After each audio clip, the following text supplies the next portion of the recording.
Have you ever had a moment when your car radio suddenly stopped working after changing the battery or fixing something?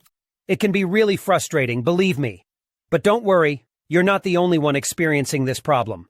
Let me explain what's happening. Many car radios have a special security system to prevent theft. It's a clever feature, but sometimes it can accidentally lock you out of your own radio. But guess what? We've got a simple solution for you. In today's video, we're going to show you how to unlock your car radio and get your stereo working again. The best part is, you don't need to know a lot about technology or spend any money to do it. That's right. This method is completely free and anyone can do it. So let's get started and fix your car radio together.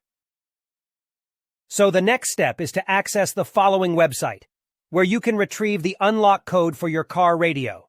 You can retrieve your radio code for free through a simple procedure, but in order to get it, you need to find the VIN number of your car. To find the VIN number of your car, simply look for the corresponding boxes on the vehicle registration and licensing certificate. The VIN is on both sides of the document. The VIN number can also be found on the car window or other parts of the car. Once you find the VIN number of your car, you only need to complete a simple form with the car model, VIN number, and a valid email address. You will receive the radio code via email. You will receive an email like this. Now you only need to enter the unlock code and your car radio will work again. I hope this video was helpful. Please don't forget to like and subscribe to my channel. See you in the next video.